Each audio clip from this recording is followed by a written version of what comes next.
ভাইরে, কথায় আছে না টিকটকারদের ব্রেন থাকে বিচিতে। এই ভিডিওতে তার প্রমাণ দেখলাম। তোর মাথা নষ্ট। তবে আর এদের কথা কি বলবো, এদেরকে বলার মতো তেমন কিছুই নাই। গাইস, ওনাকে তো আপনারা অনেকেই চিনেন, আর না চিনারই কি আছে। এক কথাই বলা যায় উনি একজন রোস্টারের মতো। তবে ওনার গান কি কখনো শুনেছেন? যদি না শুনে থাকেন তাহলে এই ভিডিও আপনার জন্য। এক কাপ বিষ বানাই স্বামীর জন্য, এটা কি ধরনের পাগলামি? দুধ দিব। তো গাইস, ওনার গান শুনতে কেমন লাগে সেটা অবশ্যই কমেন্টে জানাবেন। গাইস, আমাদের দেশে এত সুন্দর সুন্দর পরী আছে, সেটা টিকটক না দেখলে তো বুঝতেই পারতাম না।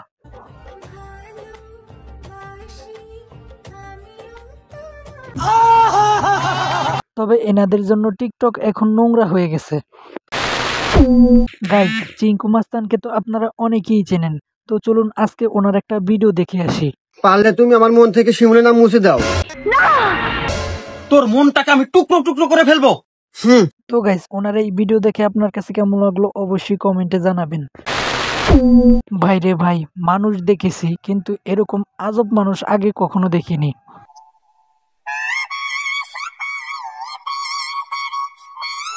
ये सब क्या देखना पड़ रहा है। তবে আর যাই বলেন না কেন, বাস্তবে কিন্তু ওনার চেহারা এরকম না। এটা হলো একটা সফটওয়্যারের মাধ্যমে। বলেন কি? ভাইরে ভাই, বর্তমানে দেখতেছি যে কোনো টিকটকারও বড় বড় নায়ক নায়িকাদের সাথে মেলামেশা করতেছে। মানে কি একটা অবস্থা! আর তাছাড়া মেলামেশা করবে না কেন? কারণ বর্তমানে নায়ক নায়িকারাও টিকটক ভিডিও করে, আর টিকটকারের সাথে টিকটকার মেলামেশা চলাফেরা তো করবেই। সঠিক বলেছেন। টিকটক করে এখন বর্তমানে পার্লার দিয়ে সেখানে টিকটক ভিডিও বানায়, সেটা তো আপনারা অনেকেই হয়তো বা জানেন।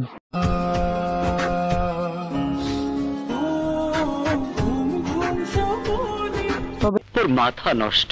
আর যাই বলেন না কেন, এদের নোংরামি কখনো থামবে না।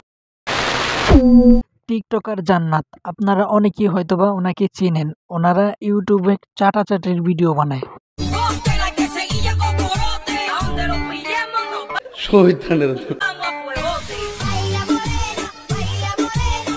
তবে ওনাদের ভিডিও দেখে কারা আমি সেটাই বুঝতেছি না। ওনাদের ভিডিওতে এত ভিউজ আসে কিভাবে? নাটকের নায়িকা, তবে উনি এখন টিকটকের রুগী। কি বিশ্বাস হচ্ছে না?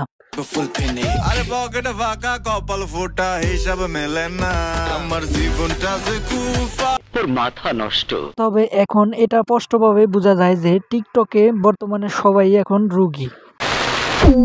এদেরকে দেখলে মনে হয় যে এরা রাত্রে এই সমস্ত কাজ কাম করবার সময় পায় না, যার জন্য দিনের বেলা ক্যামেরার সামনে এই সমস্ত ওপেনে করতেছে।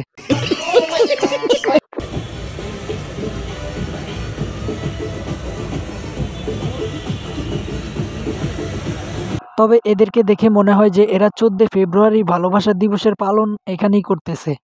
সঠিক বলেছেন। গাইজ, দেখেন তো টিকটকের এই পাগলিকে আপনারা চিনেন কিনা?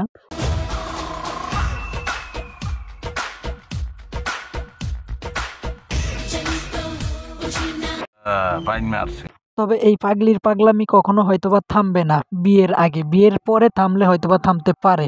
সঠিক বলেছেন।